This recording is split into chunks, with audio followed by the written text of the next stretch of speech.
deceptive, manipulative. He's also a former social worker and a political campaign activist.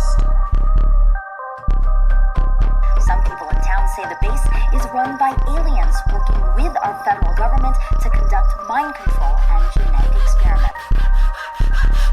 I'm leaving. I'm glad. Thanks a lot, society, for railroading my ass.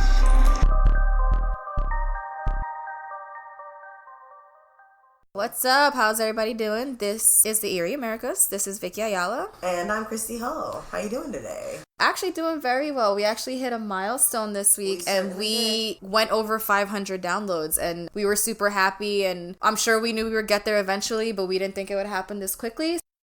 I said to Vicky in the first episode, I was like, I'd be happy if we had like 20 listens. I know how competitive the podcast world is. I know we're not crime junkie big or anything like that, but 500 for us is like huge. We're two Latin female nobodies in Brooklyn. So for us, it's like a big fucking deal. So we just wanted to say thank you so much. Thank you for listening. Thank you for our friends and family and our new friends and family for listening. We are so touched and honored. It's great to know. It makes you feel less alone about it makes you feel less weird. Yeah, like we always felt so weird because we always felt like the weird people at the party that just want to talk about ghosts and serial killers and shit while everybody's just having a good time. And it feels great to know that there's a bunch of you weirdos out there that feel the same way as us. Yep. And that we have people that really listen every week. So thank you from the bottom of our hearts. You make this so worth it. Muchas gracias por todo. Thank you. Kristi's better at it than I am because my Spanish sucks. Sorry, I lost a lot of it. It's probably one of the greatest regrets I have in my life. You know, when you're young and you're in this country and you don't speak English, they kind of force it on you. So when I was a kid, I grew up in a building with my family. My family is, my father's side of the family is Colombian, and I grew up with my Colombian family, and I only spoke Spanish, and they made us speak English at home. And I lost so much of my Spanish, and it is literally one of the things I regret the most is that phase I went through where I thought it was not cool to be bilingual and not to speak Spanish and to answer my father back in English when he was speaking to me in Spanish. I'm so sorry. I really should have just kept speaking Spanish because I'm so proud of where I'm from, and I really wish my Spanish was better. Every time Kristi speaks Spanish, I'm like, I don't sound like that when I speak. And it's so funny because if you saw us, you would think the reverse, that I speak not a lick of it and she would be the most fluent one. It happens all the time. Yeah, Kristi, you look at us, I look super Colombian. That's just what it is. I have a typical Colombian face. I look like a big question mark, so you have no idea. Kristi is a walking question mark. I'm telling you, I've known her for almost 10 years. I can't tell you, I probably knew her for about 2 when I figured out she was fucking Dominican. I had no clue. Before you got married, your last name was so not indicative of where you were from, and when I found out you were Hispanic, I was like, huh? Yeah. Like, I didn't even know. I heard you speak Spanish one day. You were cooking, and I remember the reason I know Kristi is because our mutual best friend, she was her roommate, and I remember I went to go visit one of my random days. I think you were cooking in the kitchen and you dropped something and you said a bunch of curse words in Spanish, and I was like, hold up, what did you just say? And I was like, I told our friend, and she was like, Kristi's Dominican. And I'm like, since when? She's like, birth? Since my mother was born there?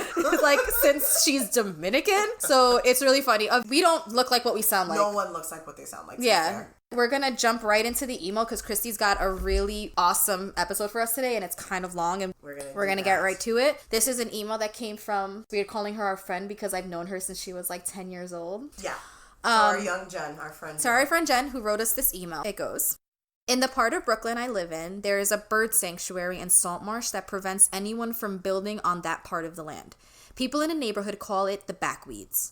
Mainly because there's tons of trees and weeds, but there are walkable open paths that are hilly and made of sand. The neighborhood kids go back there to ride dirt bikes, quads, and anything else you can think of that one wouldn't want an adult or police officer to see. My friends and I used to build forts back there, play manhunt, make barn fires, and hang out. One time I was walking to our usual hangout spot with a friend when we saw a group of maybe 10 to 15 people dressed in black KKK robes, chanting in a different language out in the middle of the walking path. We turned around and ran. Very smart, by the way. Mm-hmm. There is also this large pit that has been there for years with stones all around it, and people said that witches use this circle to sacrifice cats. On the trees surrounding the circle, there are unrecognizable symbols in red paint. When you walk back there, you'll walk past things like forts, cars that have been set on fire, old bicycles, or motorcycles. Years ago, there was a girl found dead in a suitcase after her boyfriend murdered her because he thought she was pregnant. It's definitely an eerie place to walk through, especially because there's no streetlights or civilization. Walking back there will make you feel like you're walking through the woods right in the middle of Brooklyn. And being that we have been there a few times because it's by our friend's house, it really creeps me the fuck out that I was in this area, in this vicinity, and had no idea what the hell was going on back there. And it's part of Gerritsen Beach, which is a part of Brooklyn, so, like, you don't think that that's what would happen there? Right. When she sent that and I saw that it was cats, it instantly made me sad because I'm a huge cat person, so I was like, no! And it's a terrifying notion that this could happen in inner city New York City, you know what I mean? Like, this is smack dab in the middle of Brooklyn. Smack dab in the heart of Brooklyn. So it's really strange that you can get away with that here, you know what I mean? Like, right, and it's like a known no thing. One see that, but then again, knowing the area, it's so easy that to neighborhood hide. is, I mean, I guess it makes sense to pick that area to do it because of like this, because it's a little secluded, but it's like, you guys are such a great, like, you're a little community of people, like, to think that people go back there and do this type of thing, and that makes me so freak out because I'm like, is that locals? Because are they coming from that area? Are they coming from out of that area? What are they doing? And that's right. Why did you pick that spot? Are you from here or did you come from outside? Well, it feels like it's one of those places where unless you live there a long time, you wouldn't know it's there. So right. So that makes me think that locals? that's just then you guys just have a community of witches, right? Or something worse. Yeah, so I have some eerie letters that I thought I've come across online, and I was like, oh, these are good. Awesome. Here goes. I don't know about you, Vix, but I can't remember the last handwritten letter I personally wrote. So in the digital era, we get instantaneous gratification when we get a surprise email or DM, direct message for some of those who don't speak in acronyms, good for you. Email is certainly an easier way to exchange messages back and forth, and it lacks distinguishing characteristics of a personal letter. Charlie's grandmother would clip out articles about something like New York or whatever she thought we would like and send it to him in a letter, and I sincerely enjoyed it. That's kind of awesome. Even if it wasn't directed at me, it was just like exciting. Someone took the time out to sit there and do that, so it makes you feel good. Right. And despite the feeling that the internet is a place to be able to hide who you are, it's fairly easy to find a troll who says something cruel and or awful to you by locating the sender by their screen name, email, handle, etc. And if it gets extreme, there are legal matters where police can assist. But what happens when you receive a sinister letter? A handwritten letter, no return address, no familiar handwriting. What would you do then? I would rip it up and then be really creeped out. Right. The U.S. experienced this slightly in 2001, right after the September 11th attack, when anthrax letters were being sent to political figures and adding fear into an already terrifying nation. I remember that, the big anthrax scare. Yep. We thought everything was anthrax. Yep. But unlike the government that has a huge budget for terrorism, what about the average human living their life? How would you handle it? Would you try to find out who's terrorizing you through these letters? And most importantly, how would you go about it?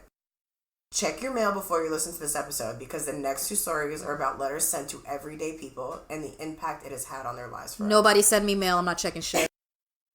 So this one is known as the Circleville letters. About 25 miles outside of Columbus, Ohio, and situated along the banks of the Scioto River, Circleville is the type of small town America where everyone knows everyone else. A town where people leave their doors unlocked overnight without fear or concern for property. Some would say Circleville seems like the kind of place that big city people might turn to kind of get away from it all. But for a few terrifying weeks in 1976, and as the years went by, all of that changed. Someone began a campaign of terror against the entire town that became known as the Circleville letters. Several Ohio residents began receiving strange letters that were explicit, at times sexual, that contained threats of violence and detailing personal information about their lives that only the recipient would know, or rather should know. Many of these letters were hateful, written with vulgar language and lewd artwork. None of the Circleville letters had any return addresses, and all appeared to come from somewhere within the Columbus area. Every single letter was written in the same style, big block letters, which we assume was like an attempt to cover up the author's right, you're not going to real use your real handwriting. Yeah. Even though many of the town's 14,000 inhabitants were targeted, one woman was seemingly singled out for some severe and or harsh treatment, and it kind of turns into this crazy situation. Mary Gillespie drove a school bus for a living, was married to Ron Gillespie, and they had children, and she was among the initial targets of these letters.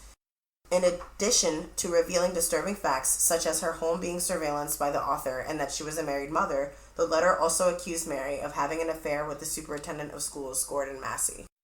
So the letters were sent basically saying that she's having an affair. Oh, shit. The author demanded that she stop and said that Mary was not a subject of a hoax or a prank. Quote, "I know where you live. I've been observing your house and know your children. This is no joke. Please take it serious." End quote. Several additional letters were sent to her, similar in nature with accusations and threats alike. At first, a terrified Mary hid them all away, like you said, and got rid of them, and began to keep an inconspicuous and panicked eye on her everyday activities, just in case the unknown stalker made a mistake of being caught or spotted by her. Mary did a commendable job at concealing her terror until one of the Circleville letters arrived addressed to Ron, Mary's husband. The letter was very blunt and to the point. Ron was ordered to put an end to the affair or die. Mary told Ron that she had no clue what the author was referring to and that no affair was taking place. Perhaps this was a failed attempt at blackmail, but the damage to Mary's reputation had been done. Just the idea that a mild-mannered woman could easily blend into a crowd was having an extramarital affair was enough to get the gossip mongers going, especially in that small town. Right. Like the superintendent of a school sleeping with the school bus driver. Right. That is the best gossip of all time, even if this is just false. Both Ron and Mary worked together to try and ignore the threats, intimidation, and gossip and carry on as a couple. Another chilling letter quickly changed that. Quote, "Gillespie, you have had 2 weeks and done nothing. Admit the truth and inform the school board. If not, I will broadcast it on CBS, posters, signs, and billboards until the truth comes out." End quote. The couple began to discuss who the possible Circleville letter could be. Their suspicions somehow centered on Ron's brother-in-law, Paul Freshour. Why his brother-in-law? Beyond me at first. But weirdly enough, things start to tie in. So there's no confirmation of how they even initially suspected him, but there is things that come up that's kind of sus. To test this hypothesis, the Gillespies used the widespread panic as a tool and sent Paul several similar written letters outlining that they knew who he was and what he was up to. A request to stop all activities without resorting to any violence was included, and the ploy looked as though it had worked. While the Gillespie's could not be sure that Paul was responsible for their torment, they at least thought it was over. Unfortunately, on August 19th, 1977, it began just as any other day. Whatever had plagued them before was just a bad memory, and things kind of returned to normal. But the phone rang one day, and it was treated as just another call. While Mary was away on a trip, a telephone call made to the Gillespie home infuriated Ron. So much so that he grabbed his gun and stormed out of the house in a rage. Got a phone call, was super pissed, and just walked out with his gun. That had to be a crazy phone call if a letter stating that your wife was having an affair with the superintendent didn't put you in that type of rage. Right. Mary never did find out what was said or who made the call to Ron, but it was assumed to be the phantom author, and he or she was back with a bang. At an intersection close to where they live, Ron's vehicle hit a tree and it killed him.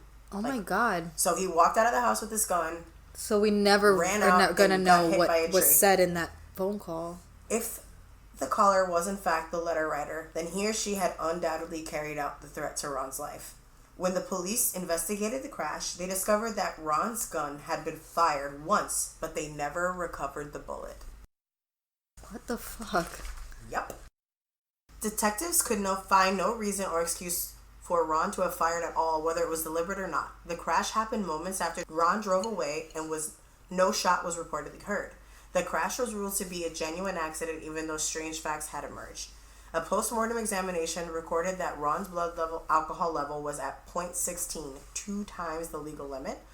Yet, those who knew Ron best all confirmed that he had abstained from drinking, period. Mary, his friends, his family, no one knew him to be a drinker.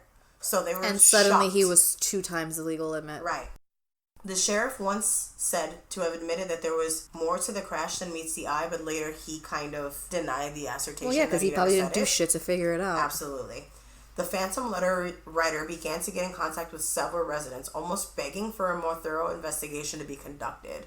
Why would that matter to the writer? And that's especially if he threatened to kill him for not ending the affair that was supposedly happening. It's also, I think, a ploy. The criminology behind it is that you want to be caught. You know how serial killers kind of torment right, because they want to be known he wasn't for getting it. Acknowledged. Well, then say who the fuck you are then if you want to be known so bad. It was the author was begging for it because he wasn't getting the recognition. It was right. labeled as an accident. It wasn't labeled as suspicious or unknown. Okay, gotcha. He's so it not wasn't getting the credit for taking out what he said he wanted it to be attributed, even if his name wasn't there, he wanted it to be attributed to this letter writer, and he wasn't getting it. Yeah, that's my only assumption about the situation. That's as far as I can think. The Circleville letters began once more in earnest, as well as Mary Gillespie and her immediate family. Elected officials were also targeted. The threats and vulgar nature of the prose was the same as it had been before. The hostility shown to Mary proved too much for her to bear any longer. Mary finally admitted to the affair taking place, but insisted that it only began after the first letters had arrived and once Massey was divorced and Ron passed away. So wait. Doubt wait. it. Even Doubt if that was true, you're telling me that someone sends you a fucking creepy letter that they know about your affair that you weren't having and you thought that was a good time to start it? No one believes you. No. It's bullshit. It's bullshit. Sorry, Mary. I'm calling If you were bullshit. going to admit it already, just fucking admit that it was happening. And then, if you had admitted it from the beginning, who knows? Ron probably would have lived. That's all I'm saying. Right, because the whole point was to admit it or die and end it or die. So the letters are threatening your husband's life if he doesn't end the affair, and you thought, hey, let me start it? Yep, makes zero. It just makes you look worse. Nope, you're lying. There's looking into investigations, and Paul was accused of being the Circleville letter writer. He vehemently denied it. Completely was saying he has nothing to do with it.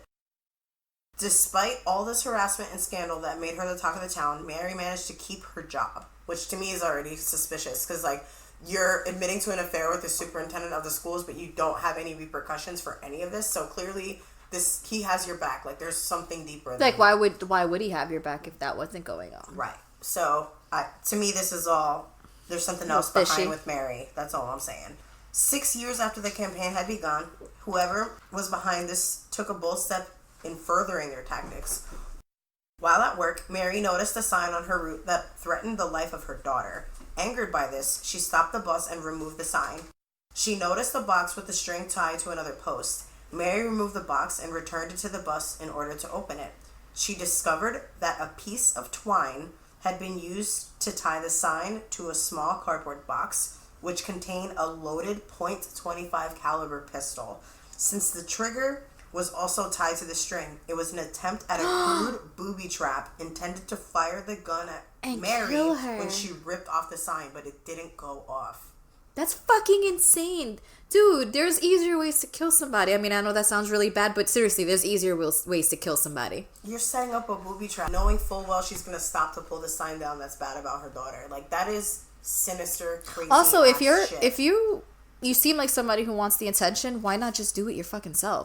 And that's the whole point. It's this person's trying to completely mask who they are, but still wants the attention badly. But wants her dead so badly that it's not enough to kill her husband. Now they're aiming for her.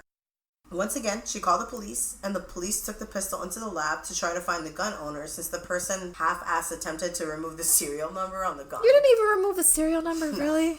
However, lab tests were able to make out the numbers, and the gun matched to Mary's former brother-in-law, Paul Freshour. Really? Who had recently divorced Ron's sister, Karen. Huh. Interesting. Since Paul won custody of the kids in the house, Karen was living in a trailer on Mary's property. When questioned by Sheriff Radcliffe, Paul claimed he kept the gun hidden in his garage, but since he never used it or checked on it for years, he did not notice it was missing. This may sound strange to some of us non-gun owners, but I've been inside of gun-toting homes, and I can see the very real possibility, since they own lots of guns. It's that very he didn't easy notice to not one. notice something going missing.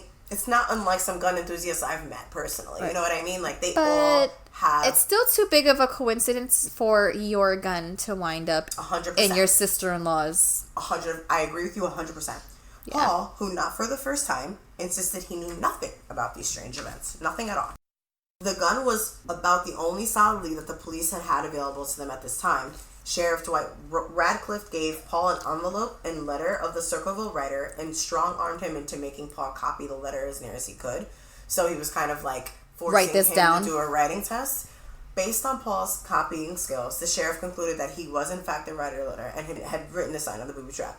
Even if experts were able to prove that the handwriting was his, the investigation was criticized for the incorrect manner for administrating the handwriting test in the first place. A little bit. I have to agree. You have to do the police work correctly. Like, we get it, and I would never want someone who is guilty to walk free on something they did, but you have to follow the rules. This is due process. That's how it works in this country. We have rights. Everybody has rights, and you have to follow it, and it's shitty when a guilty person is let go because of shitty police work. Like, you really couldn't figure out another fucking way to do that handwriting test? You could have figured out a legit way to do it. Well, it's very interesting that you're making the assumption that he's guilty, because that's what I thought at first upon reading this. Right. But as we go further... He might not be. Again. Because, again, we're innocent until proven guilty, and I think a lot of us forget it. And we forget that here. And right. So this is a prime example of this. And so it's perfect that you mentioned that, because a lot of people will say, oh, police did it wrong too. But we also have to remember, as people... we have to assume that the person is innocent. Because we are Americans. That's just how it is. That's how we're going to be. And this is a prime example, because I was on the same path until I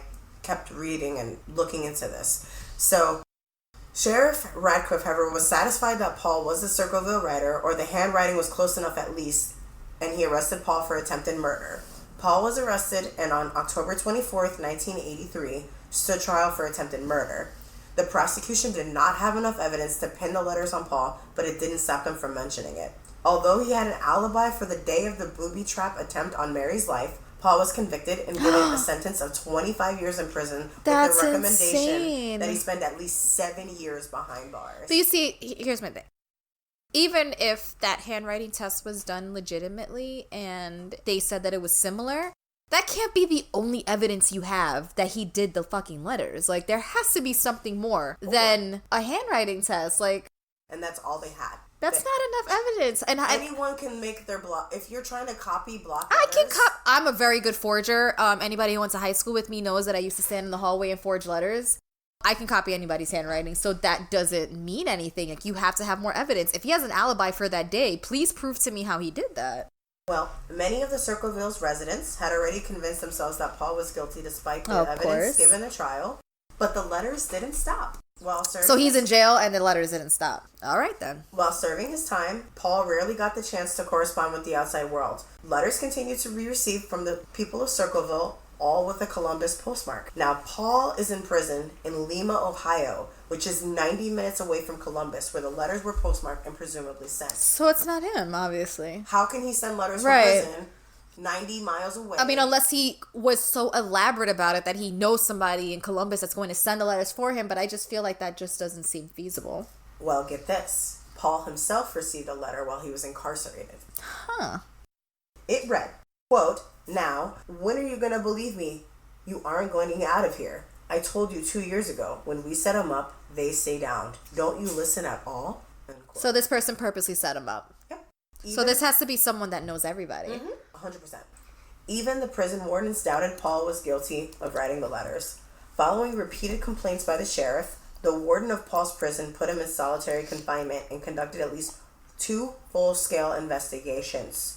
The warden then became convinced that Paul could possibly not be the writer of these letters. Investigators, on the other hand, were not convinced. How are you not convinced? If you're in solitary confinement, you cannot write a letter. They maintained somehow he was responsible for everything. The police assumed that. I would love to know how he can be in 2 places at once, because there's a whole lot of shit I would get done. Tell me about it. During his time, Paul was a model prisoner. Despite this, he was denied parole after 7 years of imprisonment because of the volume of the letters that was still being sent. But how does that make any sense? How are you being kept in prison on things that are still...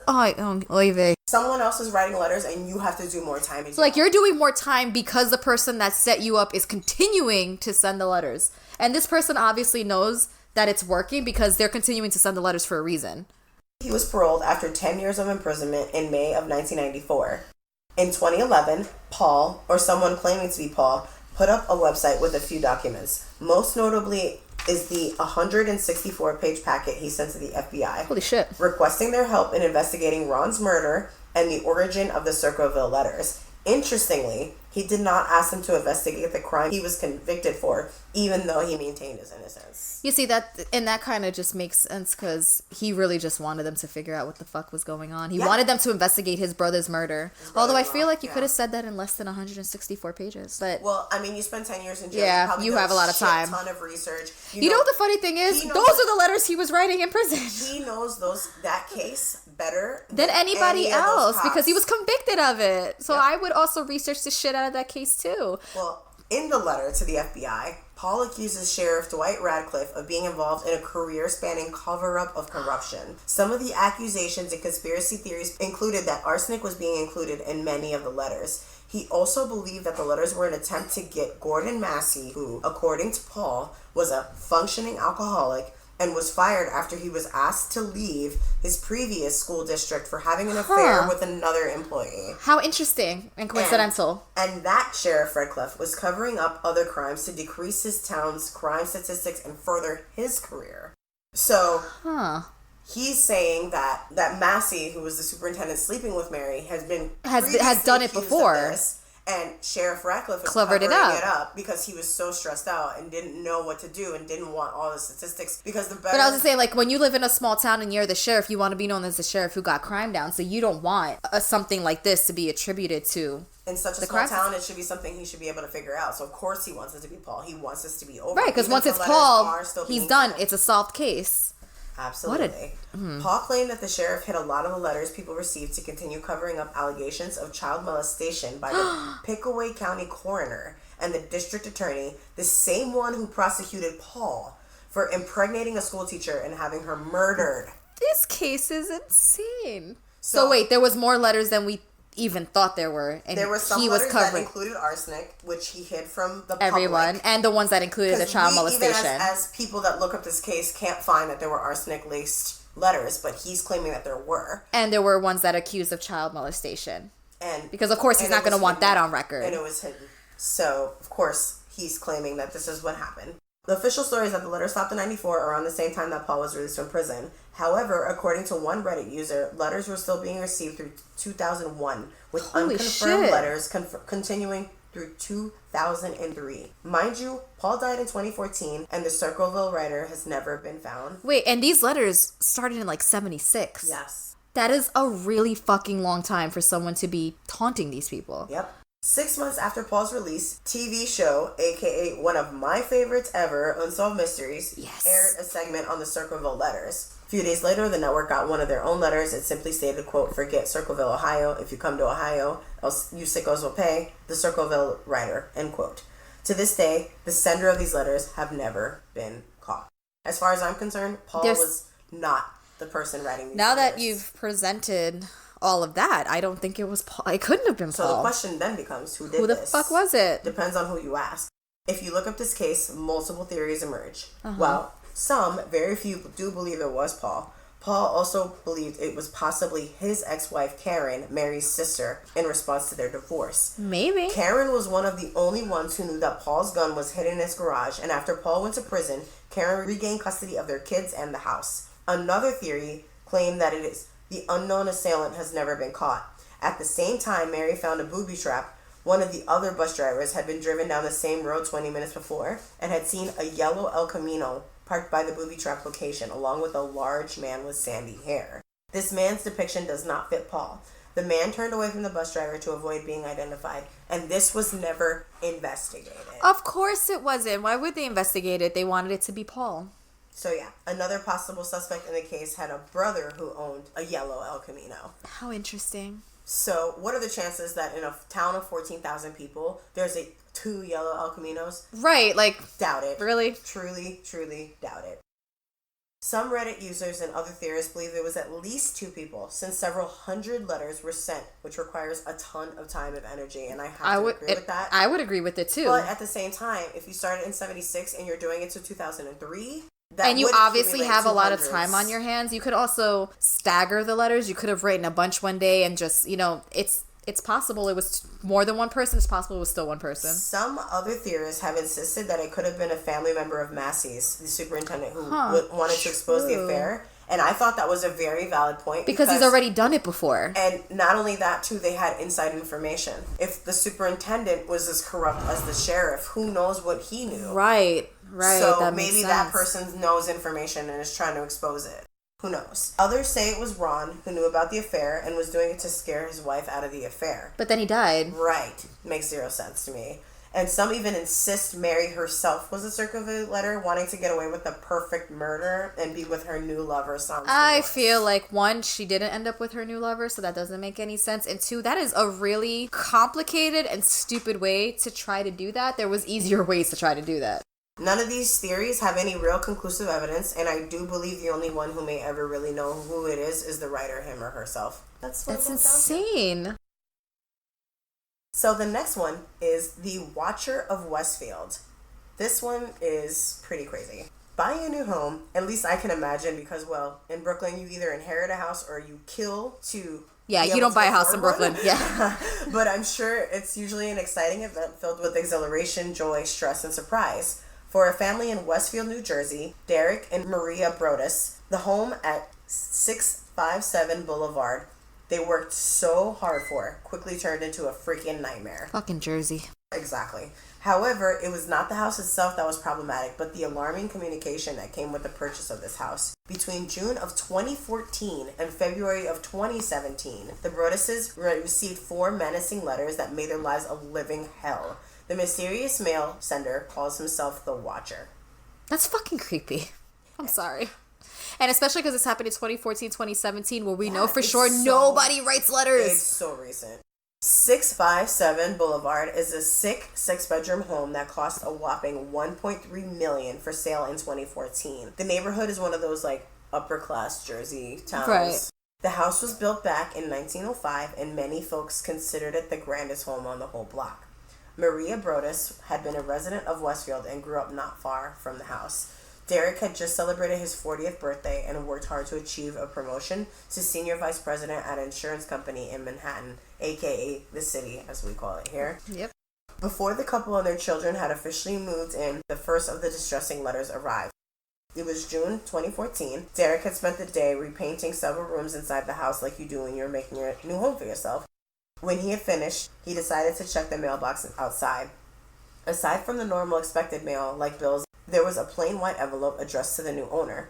The note inside seemed welcoming before it developed into something else entirely. Questions were asked the new tenant, including, how did you end up here? Did 657 Boulevard call to you with its force within? The letter also said, 657 Boulevard has been the subject of my family for decades now, and as it approaches its 110th birthday, I have been put in charge of watching and waiting for the second coming. My grandfather watched the house in the 1920s, and my father watched in the 1960s. It is now my time. Do you know the history of the house? Do you know what lies beneath the walls of 657 Boulevard? Why are you here? I will find out. Why are people so fucking crazy? So it's just like a family that just watched this one house forever? What is wrong with you? Whoever wrote that note had been telling the truth about watching the house. The mysterious writer mentioned the Honda minivan parked in front of the house and the many contractors working on the property. Unimpressed by the current renovations, the Watcher remarked, tisk, tisk, tisk, bad move. You don't want to make 657 Boulevard unhappy. The fuck? The letter also mentioned the couple's 3 children and wished to know if there was a 4th on the way, stating, quote, do you fill the house with the young blood I requested? Better for me. Like, what the fuck? Yeah. I wish you could see both our faces right now. The author of this creepy-ass letter bragged that long before they know all the children's names and use that to lure the children away. So they're already threatening their kids before they even moved into the house. You guys want to write creepy fucking letters to people, fine, but don't mess with people's kids. That was enough to get Derek to react, the dad, but by no means was this the end of these disturbing letters. Of course not. The author taunted the new homeowner even more. Quote, anyone that would be unlucky enough to receive such twisted communication such as this would have one question above all others. Who wrote it? Whoever did send the note anticipated this as well. Who am I? Hundreds of cars pass by the house every single day. Maybe I am in one. Check all the windows that can be seen from 657 Boulevard. Perhaps I am in one. Welcome, my friends. Welcome. Let the party begin. Nope. End quote. Nope. Absolutely not. Ending the letter in a cursive font style that read, the Watcher. Paranoia now began to set in. It was now past 10 p.m. Oh, now it began to set in, so it didn't set in before? This is all the first letter. That's the creepiest fucking letter anybody could write. All the first letter. Nope. So it starts off as welcoming and it ends with all of this. Derek hurried throughout the house and switched off any lights that were on. Once he knew that no one could see him from outside, he called the local police department. When an officer came to the house and read the letter, he was dumbfounded. After a few routine questions, the officer suggested that certain steps be taken to reduce any possible threat. After meeting the police officer, Derek headed back to his family at their old house. Derek removed a piece of construction equipment from the back porch so that no one can use it to potentially smash a window. Paranoid the Watcher may be following him even now to his other property. After this, he sent an email to John and Andrea Woods, who were the previous owners, asked them why the letter said, quote, "I asked the Woods to bring me young blood and it looks like they listened," end quote. Derek asked them for a possible identity to the so-called Watcher. The next morning, Andrea Woods said that in the entire 23 years they had lived in the house, they had never received any letters until a few days before the transfer of ownership to the Broadduses. The fuck? Their letter followed a similar disposition to the note Derek received, but unlike the Broadduses, the Woods simply considered it a prank, didn't call the cops, and threw it away. Arrangements were quickly made with both the current and previous owners of the house to head to the local police department in person. Maria represented the Broadduses' interests. They met with Detective Leonard Lugo, who advised them to keep the letters as closely regarded secret. The police told Maria she needed to avoid mentioning anything to her new neighbors. Considering the new investigation, they were all suspects. For the next week or two, the Broadduses family maintained a status of high alert. Strict vigilance was always kept. Moving is always stressful. I can't even imagine the stress that's added to an already. They say that moving is one of the most stressful events in your life, like regarding, like besides like death and like illness, divorce and stuff. Yeah, divorce. Mm-hmm. It's one of the most stressful things you can do. I can't imagine what these letters did to these people. Derek had a work-related trip that he had to cancel because he was too afraid to leave. I would be too afraid to leave too. Maria kept a tight rein on all her kids. Whenever they ventured into the far corner of the garden or came close to disappearing from her, she would yell out their names in a panic and reprimand the kids with a mom tone, like... I totally get it. This letter already threatened all three kids. But it's also so sad because you want the new kids to feel comfortable and explore, and you want to be happy. And I'm sure that's one of the reasons behind getting a house is you want your kids to grow up in a house. You want them to have somewhere to run around, and to think that someone's already threatening you and threatening your kids is insane. However, all these precautions were necessary. However, the new owners did not appear unsociable to their new neighbors. Side note, I wanted to say this. What is with this whole impression upon your neighbor thing? I've lived in my building for 3 years, and I've seen my neighbor maybe once, and we share a freaking wall. So what is with this whole, is it because you're gonna live there forever, so you have to be nice? I don't know if... I don't get it. I don't know if it's a Brooklyn thing, but I live in a building that has a lot of apartments, and I know literally 2 neighbors. As a matter of fact, this is how much I don't know my neighbors. I have had 3 different people randomly that don't know each other tell me that someone they know or are related to live in my building, and I still don't fucking know who they are. So weird. No fucking idea. I don't know if it's a house thing, if it's a Brooklyn thing, but I definitely, I lived in a house most of my life. Only because I grew up in an attached house, so I knew the neighbors next to me because we were attached, and I knew the neighbors right to the left, but I didn't really know the rest of the people on the block. I knew a couple of people because I saw them, couldn't tell you their names for the life of me, and certainly did not give a shit what they thought about me or my family. So weird. Anyway, Derek invited some of them to inspect the work he had been doing on the house. So you kind of are being friendly. You're That's so sure. friendly. During one of the visits by a neighbor, the wife commented that having, quote, young blood in the neighborhood would be welcoming. Huh? Her choice of words surprised Derek as this phrase was stated in the letter. While that may seem like a coincidence, it did little to calm his nerves, I mean, one, okay, because that was in the letter, but 2, as a regular person, I don't think I'd ever use the phrasing young blood. I would just be new people, young people. Who uses that particular phrase to indicate people moving in? No clue. Meanwhile, construction on the house was ongoing. When a contractor arrived one morning, he discovered that someone had ripped out a sign he erected the night before. Huh? Perhaps because of the extra precautions, nothing happened over the next 2 weeks. That all changed when Maria dropped into the house to check on paint samples. She checked the mail and noticed the now familiar envelope. The Watcher had kept his or her word once more.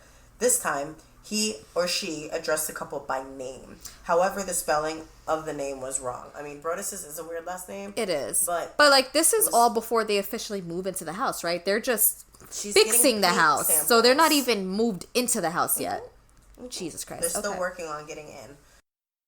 Maybe it was a mistake, or what he or she thought they heard. Maybe the mysterious writer had even permeated the grounds while posing as a contract worker. True. The note cited the construction workers, their personal belongings, and even complimented them on the dumpster they had for all the construction crap. That is so creepy. Creep factor 10, yo. No, seriously. The watcher even knew the nicknames and ages of all 3 children. Okay, I'm sorry, but this has to be someone that was physically on the grounds. How would they know that? The letter posed a strange and very personal question. The watcher asked whether the child who had the easel inside the porch was the artist of the family. This is intimate knowledge of not only the home, but their personal lives. Like, no, that's way too personal. How else would they know nicknames and that they had an easel? Like, you have to be in the house for that. Once more, the writer inquired whether they had found what was inside the walls. It's also confirmed that, if not, they soon would. The watchers, though, had a lot more to say. Oh, just give up the house at so this point. I'm going to read the Throw letter. the whole house away. I'm going to read the letter as the watchers.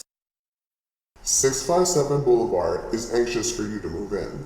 It has been years and years since the young blood ruled the hallways of the house. Have you found all the secrets it holds yet? Will the young blood lay in the basement, or are they too afraid to go down there alone? I would be very afraid if I were them. It's far away from the rest of the house. If you were upstairs, you would never hear them scream. Will they sleep in the attic, or will you all sleep on the second floor? Who has the bedrooms facing the street? I'll know as soon as you move in. It will help me to know who is in which bedroom. Then I can plan better. All of the windows and doors in 657 Boulevard allow me to watch you and track you as you move through the house. Who am I? I am the Watcher, and I have been in control of 657 Boulevard for the better part of 2 decades now. The Woods family turned it over to you. It was their time to move on, and kindly sold it when I asked them to. I pass by many times a day. 657 Boulevard is my job, my life, my obsession. And now you are too, Brodus family. Welcome to the product of your greed. Greed is what brought past 3 families to 657 Boulevard, and now it is brought you to me. You're creeping me out. Can you talk as Kristi again? I have goosebumps. No, seriously, if I got that letter, I would literally throw the whole house away. I know it's $1 million, but at that point, I'm just throwing everything out and I'm going back. I'm going back wherever I came from. Nope. Well, the new homeowners were invited to a barbecue at a house across the street from their new home after I don't want to go to a barbecue. The Broduses are so proper because they're still trying to be nice. Right? They're still inviting I would have been over. like, fuck that shit. No, don't. I'm not going to your barbecue. I would get one of those film plastics where you can't see anything through. I would literally let the house grow to weeds so no one can look inside. Like, I'm building a fucking fence. I'm not going to your barbecue. Again, what's with this whole like etiquette? Having to be nice to your neighbor and explain this to me because because someone that doesn't live in New York, please explain this whole be friendly and knowing your neighbor shit because I don't get it. I grew up watching Mr. Rogers and I still don't act that way. I still don't think it's a beautiful day in the neighborhood. I don't. By this time, new owners of another house on the block also made an appearance. Instead of relaxing and getting to know the neighbors, the Brodus' family could only focus on their problems. Of course. Needless to say, both Derek and Maria were cognizant of the fact that they were scanning the attendees, likely to the point of staring. Derek started chatting with John Schmidt, a neighbor 2 doors down from 657. The house between them was owned by another family. Peggy Lanford owned that house next to 657. She was over 90 years old, but shared the home with several of her children, and each of her children were at least 60 years of age. So, could you call them kids? Not really. Not really. Whatever. Schmidt revealed that the whole family was, quote, eccentric, but they didn't pose any real threat. Anybody who's a little bit different is eccentric. Yeah.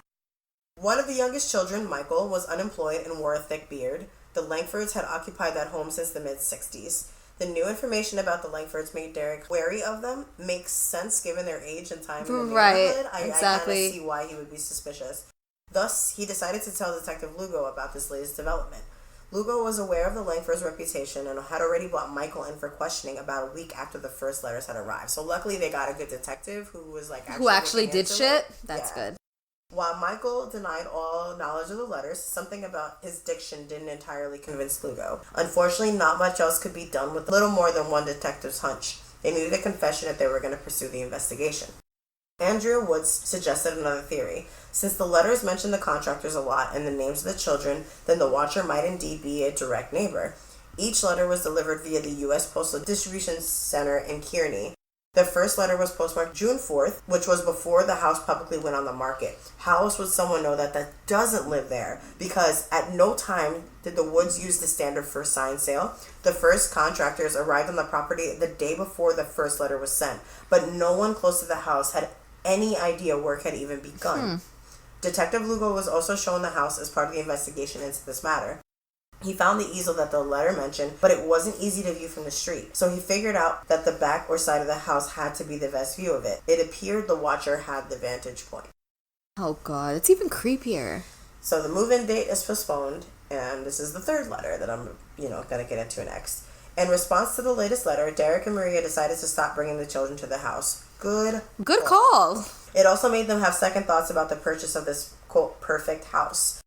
Several weeks after the second letter was delivered, a third one arrived. This one wanted to know what happened and indicated that the house was missing them. I'm going to read this part again. It's not as long. 657 Boulevard is turning on me. It is coming after me. I don't understand why. What spell did you cast on it? It used to be my friend. Now it is my enemy. I am in charge of 657 Boulevard. It is not in charge of me. I will fend off its bad things and wait for it to become good again. It will not punish me. I will rise again. I will be patient and wait for this to pass and for you to bring the young blood back to me. 657 Boulevard needs young blood. It needs you. Come back. Let the young blood play again like I once did. Let the young blood sleep in 657. Stop changing it and let it alone. Please stop reading things as the watcher. You creep me out. The Woods bought the house in 1990. Then they placed it on the market in 2014. They received multiple competing offers that exceeded their asking price. The Broaddus family considered that one of the losing house hunters might have held a grudge against them for winning the bidding war, which is pretty smart. Kind of makes sense, yeah. It's pretty smart. Andrea Woods revealed in another email that one possible buyer had a medical condition that prevented the purchase. Another had found a home elsewhere. Derek and Maria began their own investigation. They set up webcams all around the house, and Derek even staked out his property looking for prowlers. They also hired experts. PIs performed background checks on the Langfords, but they found nothing substantial. Derek even got in touch with a former FBI agent, Robert Lenahan. Lenahan gave his analysis of the threat level, and he proposed a possible profile of the sender. Lenahan felt that whoever wrote the letters was well read. The absence of vulgar or crass language was surprising. The author was someone that was less macho than what most people might suspect. Lenahan also wondered if the author had seen or been inspired by the Keanu Reeves film of the same title. Remember that movie, The Watcher? Oh, yes. I do know. So they were wondering if that was a parallel thing. He considered the author to be erratic but unlikely to follow through on any of the threats. It was the opinion of Lenahan that the former housekeeper or the offspring of the persons was a possibility. The main suspects remained the Langfords, however. For a second time, investigators brought Michael in for questioning. Once again, he denied any involvement. Abby Langford, Michael's sister, spoke out against the ongoing investigation and stated that she thought the police was harassing her family. The whole series of events was becoming something of a saga that started to go beyond mere local news. Derek Broaddus hired a lawyer, Lee Levitt. Levitt met with several members of the Langford family along with their own lawyer. At this meeting, he showed them the contents of the letters. Levitt also explained why the Langfords were considered prime suspects in the case. Nonetheless, they maintained their innocence. The background checks police performed on the entire neighborhood did turn up an interesting factor, too. I'm terrified, and I'm never buying a house. I mean, I didn't want to already, but I'm definitely never buying a house, and I'm never going to Jersey. 2 of the local residents were registered sex offenders. Oh, okay. Another household close to 657 had a peculiar habit. They kept a pair of lawn chairs very close to the Broaddus' family garden and faced it directly. As 2014 closed, though, none of the speculation led anywhere close to solving this mystery. There was barely any trail for investigators to follow. Police found no fingerprints on the letters themselves or the envelopes containing them. Countless people use public mailboxes every day, and while one of them is the box in question, there would be very little chance that authorities can find the watcher in the act of posting the letter. Like, it's kind of impossible. Right. When Derek consulted with the Westfield Police Department in December, they basically advised him that the case was akin to a needle in a haystack. They had reached the end of their investigation. By this time, all the renovations of the house were complete. This included a new alarm system. In the wake of the letters, though, this was not enough. Derek posted an advert on a website looking for a house guard with military experience. Holy shit. The only requirement was to be able to provide an active and visible presence on the property. Trained German Shepherds were another option that Derek took a look at. All of these steps just added to the illusion that 657 Boulevard was no longer their home, but more like a prison. This was not why the couple bought this house. The Broaddus's sold their former house and moved in with Maria's parents. Money was tight, as they still had to pay the new mortgage and all the expenditures associated with it. The family heeded the original advice, hardly told anyone about the letters. Even their close friends were in the dark. People began to question why the family had not moved into their new home when the opportunity arose. So right. Once the repairs were done, why didn't you move into your own house? And they're keeping everyone in the dark, so no one knows about these letters. The Broadduses told them the legal issues prevented them from moving in just yet. However, their friends wondered about serious marital problems and a possible divorce. Of course, because that's where the thinking goes. On a personal note, the situation was taking a toll on Derek. He openly admitted that he couldn't sleep at night and that his doctor prescribed medication to him. Maria began seeing a therapist who diagnosed her with post-traumatic stress disorder after all of this. 6 months after receiving their very first letter, the Broadduses decided that they had had enough. When they put the house on the market, they set a higher price than they paid. However, all the media coverage and local gossip made the house unwelcoming, to say the least. Of course. Rumors had been running rampant, dissuaded at least one prospective buyer who admitted that he or she loved the house. So, they loved it, but they got much baggage. They got turned away by that, too much baggage. Meanwhile, countless theories emerged regarding the possible identity of the perpetrator. The watcher could have been a sexual predator, stalker, and possibly anything in between. To help expedite matters, the sellers drafted a letter of partial disclosure to their realtor pertaining to the letters that have been received up to that point. Others within the industry believe that the owners had become too forthcoming. This tactic did not work, though. Interested parties made several bids, but all of them fell below the Broaddus's valuation or even the market price. So people were trying to take advantage. Of course, of the fact that they needed to sell it and then try to offer them some stupid ass price. They were lowball just because everyone knew the affiliation with this home. That's horrible. Even when they lowered the price, nothing came of it. So they tried to kind of meet people, and it still wasn't happening. Disclosure law does state that serious offenses committed within any home, such as a murder, must be mentioned during any potential sale. They thought the situation could also qualify, so they, kind of... They were honest people, so they told people. Neither of the Woods ever felt as though they were under any scrutiny and often left doors unlocked at 657 Boulevard. Okay, sure. 1 year after originally buying the house, Derek and Maria filed a legal suit against the previous owners. They insisted that the law required full disclosure to the letters of the Woods received just prior to closing. When a local reporter got wind of this, the entire sequence of events went viral. News vans became a regular feature on the street, and a lone reporter went as far as bringing a personal lawn chair to monitor things. Of course he did. Hundreds of requests flooded in from the media, but a consultant advised Derek not to speak about their experience publicly.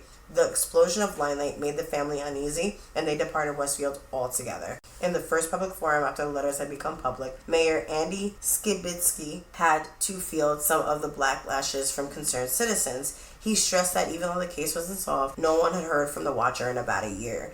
Skibitsky claimed that the police conducted a thorough investigation. However, they never contacted most of the neighbors living in the neighborhood. Of course he's going to say that the police conducted a thorough investigation. That's what they always say. They always say that. They don't want to take responsibility. Whether it's unsolved, whether they have no clues, it's a thorough investigation no matter what. One of the glaring discoveries that came across was a DNA test of one of the envelopes the watcher used. I was going to say at some point, did they not lick the envelope? There's DNA on that. Results indicated that the DNA presence was feminine. A woman. They didn't they say something earlier about it not being as macho or something like that? And it was not crass language. Not crass language, so I could see it being a woman. This drew Derek's attention to Abby Lanford, which is the mother. The mother of Mike, right? As a real estate agent, perhaps she felt some jealousy about the hefty commission from the sale of the house next door. Derek managed to persuade a security guard to retrieve a water bottle that she discarded to obtain some of her DNA. However, the test proved that the DNA on the envelope did not match Abby Langford. She could have had someone else lick the envelope. She was telling the truth. Well, as far as we know, but who knows? Shortly after this, the prosecutor's office updated Derek and Maria Broaddus and confirmed to them that they had removed the Langfords as suspects. Westfield police opted to restart the investigation from scratch. They asked Andrea Woods if she would provide a DNA sample, and they questioned her 21-year-old son. There was a breakthrough that either everyone had missed or simply overlooked. The Watcher had targeted another house. A family living on the boulevard for quite some time had also received a mysterious letter at about the same time the Broadduses got their first contact. Like the Woods, they threw the letter away thinking it was just a prank, but one of the grown children of the household mentioned it on a post on Facebook. The family confirmed to police officers that the letter they got was very similar to the one Derek Broaddus received. Buoyed by this revelation, Detective Chambliss and a partner decided to stake out the street one evening. At about 11 p.m., a car close to their van remained there a long time to arouse both officers' suspicion. The police traced the vehicle to a young woman that lived in a nearby town. Her boyfriend, who had a keen interest in dark video games, lived on the same block as 657. Chambliss recalled that one of the games involved a character named The Watcher. Twice, he invited the boyfriend to the station for an interview, and both times this guy didn't show up. Of course not. With no leads, the police decided to close the investigation once and for all. The Broadduses attempted to sell 657 Boulevard starting in February 2015.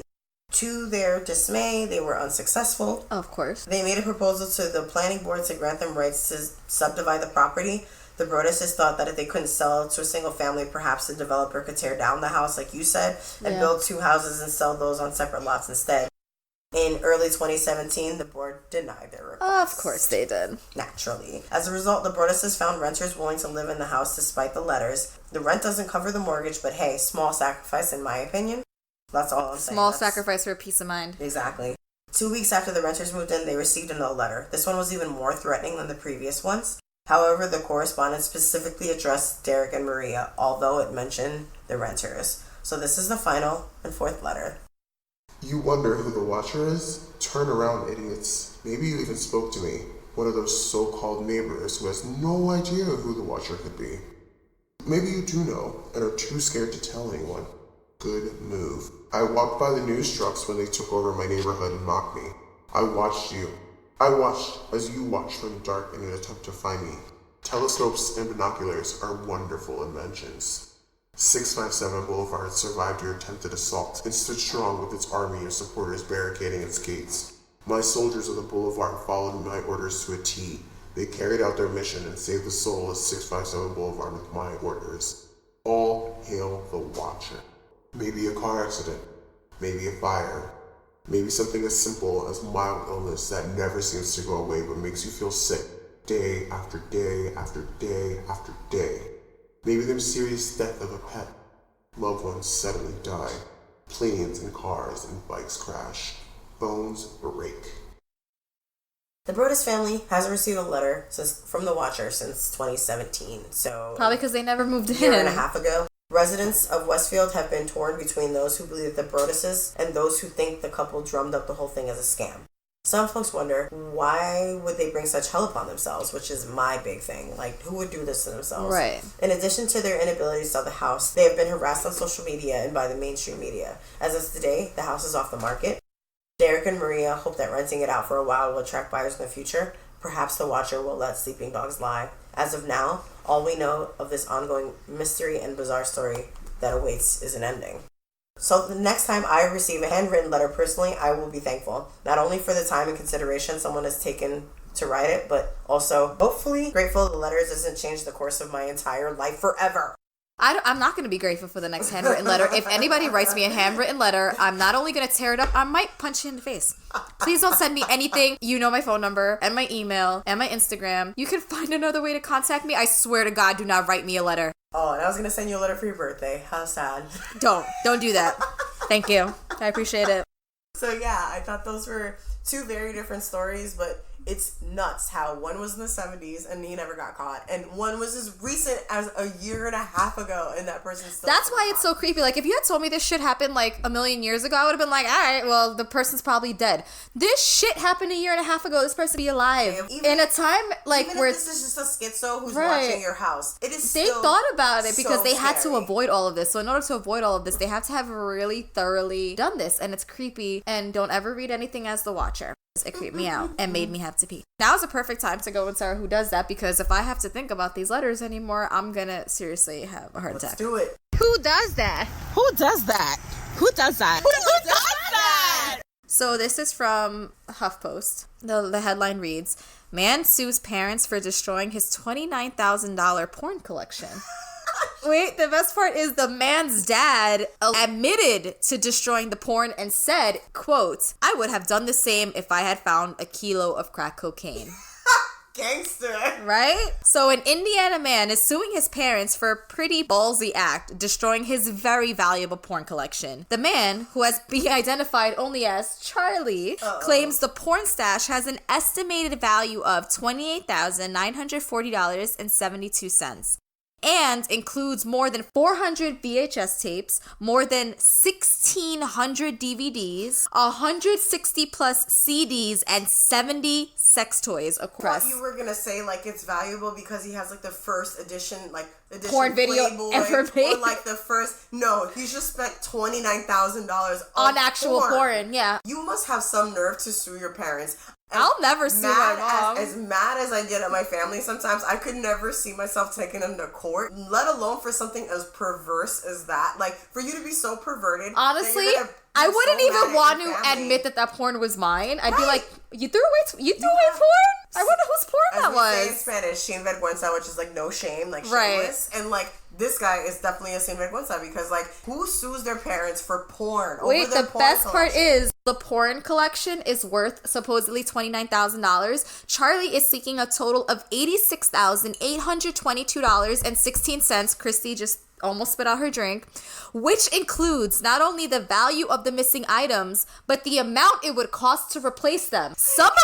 He thinks his porn collection is worth replacing. Triple the cost of what he's paid. Some of the films worthy of inclusion include Frisky Business and Big Bad Grannies, according to the Associated Press. Things came to a head this week after Charlie filed a lawsuit against his parents. According to the court documents, he moved into his parents' home in Grand Haven, Michigan in October 2016 while going through a divorce. Although Charlie stayed with his parents for about 10 months, he was asked to leave in August 2017 after what was termed a domestic situation. A few months later, the parents traveled to Indiana to drop off their son's possessions, but did not include his massive porn collection. That aroused Charlie to file a police report about the trashed porn collection with the Ottawa County Sheriff's Office, but the prosecutor's office declined to file charges against the parents. No shit. A month after filing the police report, Charlie sent an email to his dad explaining the situation. Quote, "If you had a problem with my belongings, you should have stated that at the time and I would have gone elsewhere. Instead, you choose to keep quiet and behave vindictively," he said, according to ABC News. According to the lawsuit, his father responded saying he was doing his son a favor. Quote, "Believe it or not, one reason for why I destroyed your porn was for your own mental and emotional health," he said. "I would have done the same if I found a kilo of crack cocaine. Someday, I hope you understand." That is that. You see, and this would be one thing if this kid was 19. He's gone through a divorce, moved back in with his parents. He's embarrassed because he's making sure his last name's not stated for the public. Right. So you clearly know you're wrong here, but you're just being such an asshole that you're gonna take your parents to court and put them through this public humiliation